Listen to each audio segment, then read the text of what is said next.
ஓம் சாந்தி 6/1/2026. இனிமையான குழந்தைகளே, பிரம்மா பாபா சிவபாபாவின் ரதமாவார்.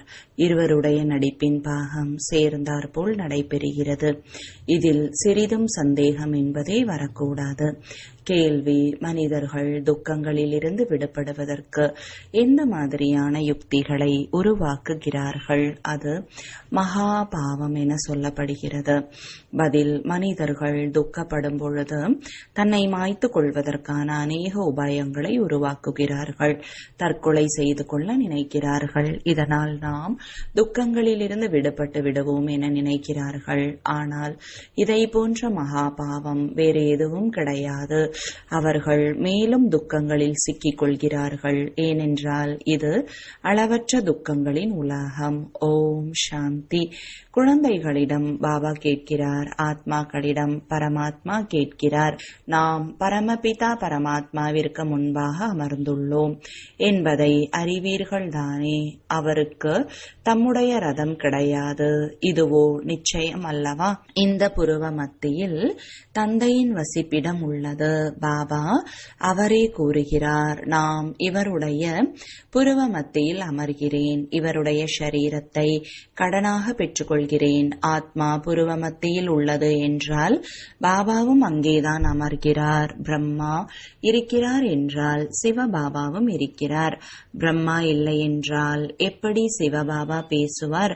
மேலே சிவபாபாவை நினைவு செய்தே வந்துள்ளோம். இப்பொழுது குழந்தைகளாகிய உங்களுக்கு தெரியும், நாம் பாபாவுடன் இங்கே அமர்ந்துள்ளோம். சிவபாபா மேலே இருக்கிறார் என்பது அல்ல, அவருடைய உருவம் இங்கே பூஜிக்கப்படுகிறது. இந்த விஷயங்கள் மிகவும் புரிந்து கொள்ள வேண்டியவையாகும். நீங்களோ அறிவீர்கள், பாபா ஞானக்கடலாக இருக்கிறார். ஞானத்தை எங்கிருந்து சொல்கிறார்? மேலிருந்து சொல்கிறாரா என்ன? இங்கே கீழே வந்துள்ளார். பிரம்மாவின் உடல் மூலமாக சொல்கிறார். சிலர் சொல்கின்றனர், இந்த பிரம்மாவை நாங்கள் ஏற்றுக்கொள்ளவில்லை என்று. ஆனால் சிவபாபா அவரை சொல்கிறார், பிரம்மாவின் உடல் மூலமாக என்னை நினைவு செய்யுங்கள். இது புரிந்து கொள்ள வேண்டிய விஷயம் அல்லவா? ஆனால் மாயை மிகவும் சக்தி வாய்ந்தது. முற்றிலும் முகத்தை திருப்பி பின்னால் வைத்துவிடும். இப்பொழுது உங்கள் தலையை சிவபாபா முன்னால் பார்க்கும்படி வைத்துள்ளார். எதிரில் அமர்ந்திருக்கிறீர்கள். பிறகு பிரம்மாவோ ஒன்றுமில்லை என்று யாராவது நினைப்பார்களானால் அவர்களது நிலை என்னவாகும்? கீழான நிலையை அடைவார்கள். சிறிதும் ஞானம் என்பதே இல்லை. ஓ இறை தந்தையே என்று மனிதர்கள் அழைக்கிறார்கள். பிறகு அந்த இறை தந்தை கேட்கிறாரா என்ன? துக்கத்திலிருந்து விடுவிப்பவரே வாருங்கள் என அவரை அழைக்கின்றனர். அல்லது அங்கே அமர்ந்தவாறே விடுவிப்பாரா என்ன?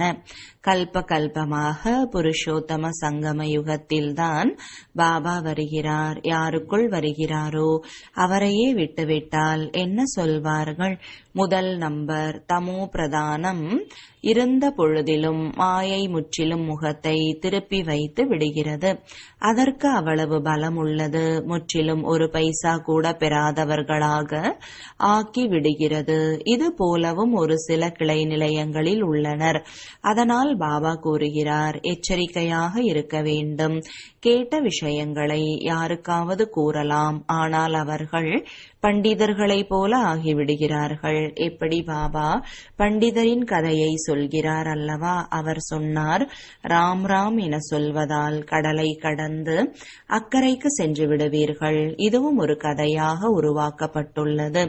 இந்த சமயம் நீங்கள் பாபாவின் நினைவினால் விஷக்கடலில் இருந்து பார்க்கடலுக்கு சென்று விடுகிறீர்கள் தானே? அவர்கள் பக்தி மார்க்கத்தில் ஏராளமான கதைகளை உருவாக்கியுள்ளனர். இப்படிப்பட்ட விஷயங்கள் நடைபெறுவது இல்லை. இது ஒரு கதையாக தான் உருவாக்கப்பட்டுள்ளது. பண்டிதர் மற்றவர்களுக்கு சொல்லிக் கொண்டிருந்தார். தான் அதை எந்த வகையிலும் நடைமுறைப்படுத்தவில்லை. தான் விகாரங்களில் சென்று கொண்டே இருப்பது மற்றும் மற்றவர்களுக்கு நிர்விகாரி ஆகுங்கள் என சொல்வது என்றால் அதனால் என்ன தாக்கம் ஏற்படும்? இப்படியும் பிரம்மா குமார் குமாரிகள் உள்ளனர். அவர்கள் நம்பிக்கை வைக்கவில்லை, மற்றவர்களுக்கு சொல்லிக் கொண்டே இருக்கிறார்கள். அதனால் எங்கெங்கோ சொல்கிறவர்களை விடவும் கேட்கிறவர்கள் வேகமாக சென்று விடுகிறார்கள். யார் அநேகருக்கு சேவை செய்கின்றார்களோ அவர்கள் பிரியமானவர்களாக உள்ளனர் அல்லவா? பண்டிதர்கள் பொய்யானவர்களாக தெரிய வந்தால் அவர்கள் மீது யார் அன்பு வைப்பார்கள்? பிறகு யார் நடைமுறையில் நினைவு செய்கின்றனரோ அவர்கள் மீது அன்பு சென்றுவிடும். நல்ல நல்ல மகாரதிகளை கூட மாயை விழுங்கி விடுகிறது. அநேகர் விழுங்கப்பட்டு விட்டனர்.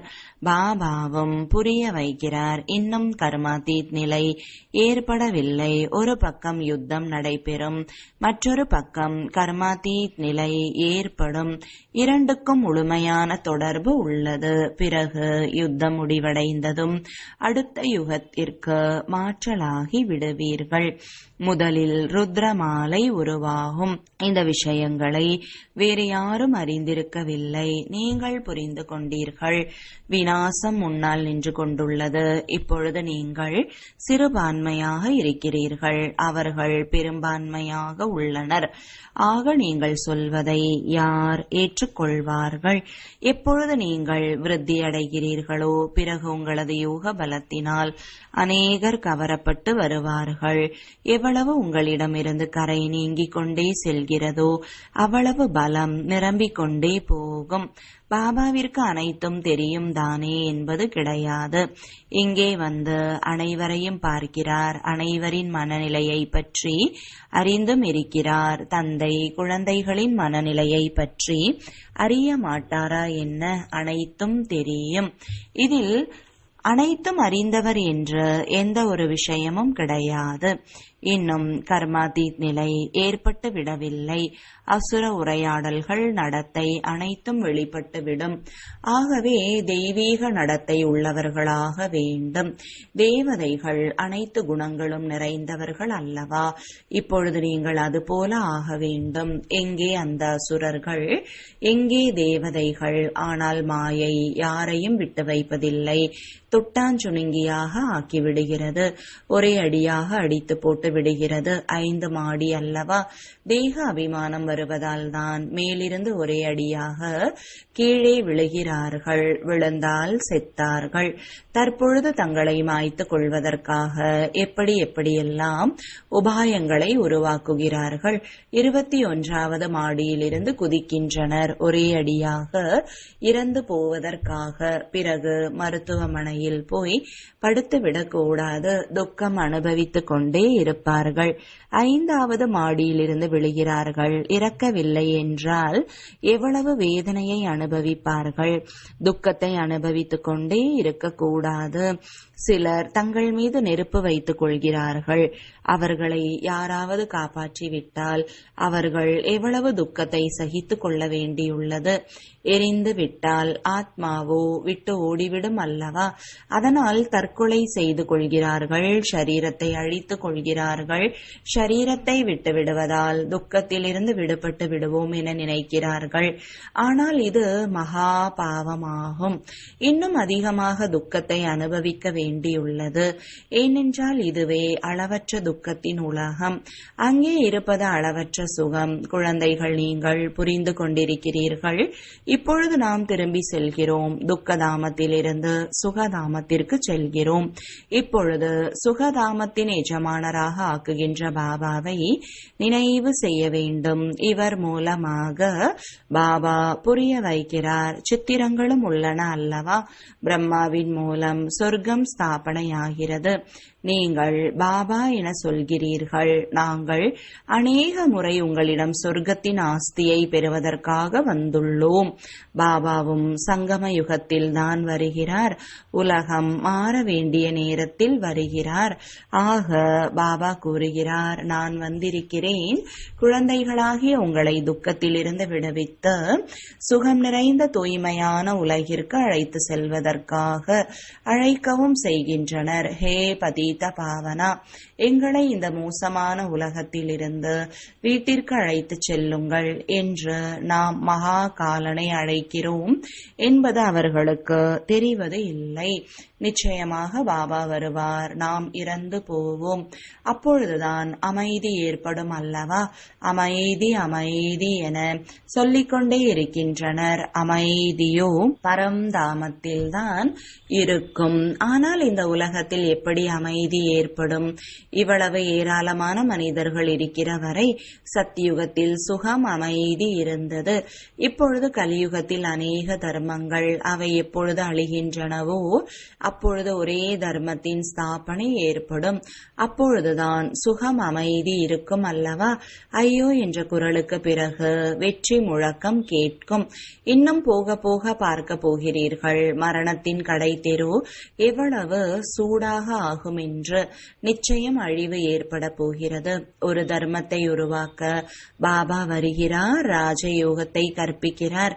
மற்ற அநேக தர்மங்கள் அழிந்து போகும். கீதையில் எதுவும் காட்டப்படவில்லை. 5 பாண்டவர்கள் மற்றும் நாய் இமயமலையின் மீது உருகி போய் விட்டனர். பிறகு முடிவு என்னவாயிற்று? பிரளயத்தை காட்டியுள்ளனர். நீர்மயமாக ஆகிறது என்றாலும் முழு உலகமுமே நீர்மயமாக ஆக முடியாது. பாரதம் அழிவற்ற தூய்மையான கண்டமாகும். அதிலும் அபு அனைத்திலும் தூய்மையான தீர்த்த ஸ்தலம். அங்கேதான் பாபா வந்து குழந்தைகளாகிய உங்கள் மூலம் அனைவருக்கும் சத்கதி அளிக்கிறார். தில்வாடா ஆலயம் எவ்வளவு நல்ல நினைவு சின்னம், எவ்வளவு அர்த்தத்தோடு உள்ளது. ஆனால் யார் உருவாக்கினார்களோ அவர்களுக்கு அது பற்றி தெரியாது. இருந்தாலும் நல்ல புத்திசாலிகளாக இருந்தனர் அல்லவா? துவாபர யுகத்தில் நிச்சயமாக நல்ல புத்திசாலிகள் இருப்பார்கள். கலியுகத்தில் இருப்பவர்கள் தமோ பிரதானமானவர்கள். துவாபர யுகத்தில் கூட தமோ புத்தி உள்ளவர்கள் இருப்பார்கள். அனைத்து ஆலயங்களிலும் இது உயர்ந்ததாகும். அங்கேதான் நீங்கள் அமர்ந்து இருக்கிறீர்கள். இப்பொழுது நீங்கள் பார்த்து கொண்டே இருப்பீர்கள். அழிவு ஒட்டுமொத்தமாக இருக்கும். ஒட்டுமொத்தமாக மகாபாரத யுத்தம் நடைபெறும். அனைவரும் அழிந்து போவார்கள். ஒரே ஒரு கண்டம் மீதம் இருக்கும். பாரத கண்டம் மிக சிறியதாக இருக்கும். மற்ற அனைத்தும் அழிந்து போகும். சொர்க்கம் எவ்வளவு சிறியதாக இருக்கும். இப்போது இந்த ஞானம் உங்கள் புத்தியில் உள்ளது. இது புருஷோத்தம சங்கம யுகம். இங்கே எவ்வளவு ஏராளமான மனிதர்கள் உள்ளனர். அங்கே மிக சிறிதளவு மனிதர்கள் தான் இருப்பார்கள். இவை அனைத்தும் அழிந்து போகும். உலகத்தின் சரித்திர பூகோளம் திரும்பவும் ஆரம்பத்திலிருந்து நடைபெறும். நிச்சயமாக ஸ்வர்க்கத்திலிருந்து திரும்ப நடைபெறும்.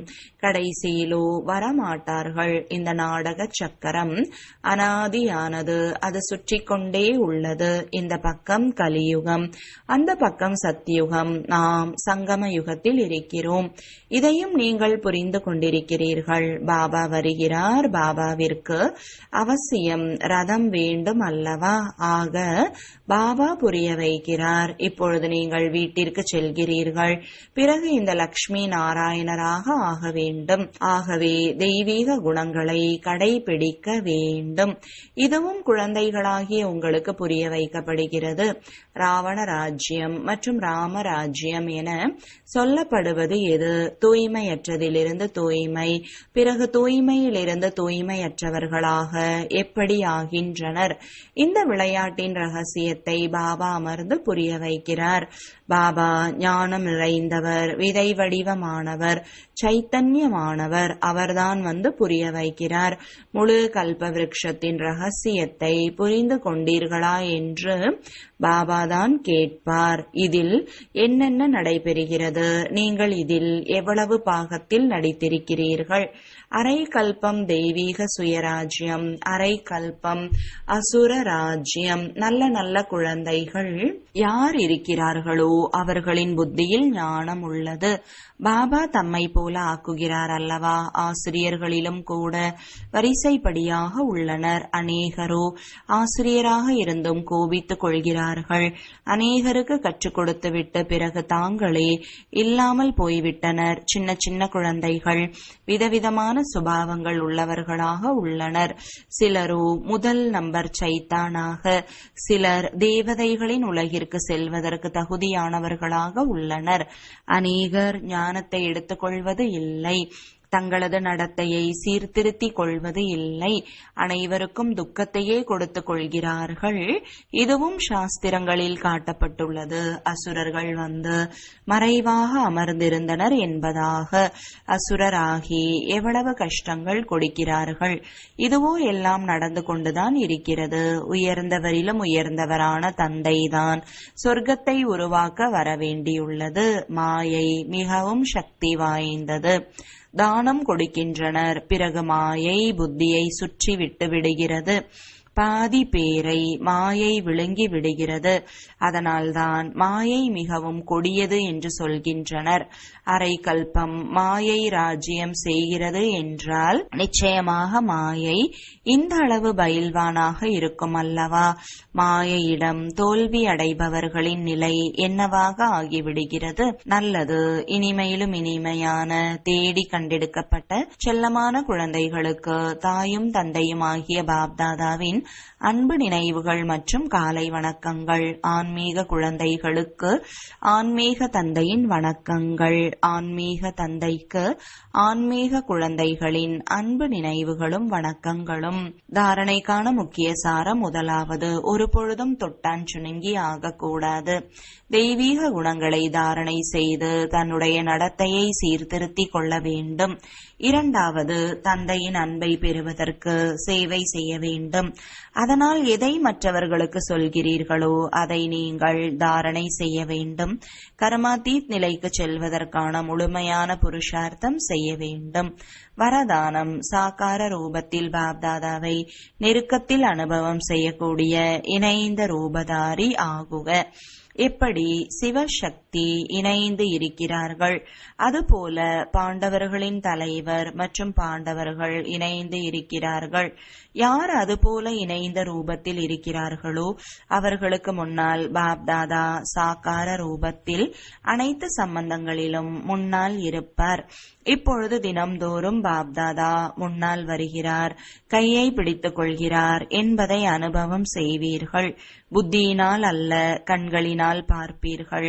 அனுபவம் ஏற்படும். ஆனால் ஒரு பாபாவை தவிர வேறு யாரும் இல்லை. இந்த பாரத்தில் உறுதியாக இருந்தால் நிழலை போன்று தொடர்வதை போன்று பாப்தாதாவின் கண்களில் இருந்து விலக முடியாது.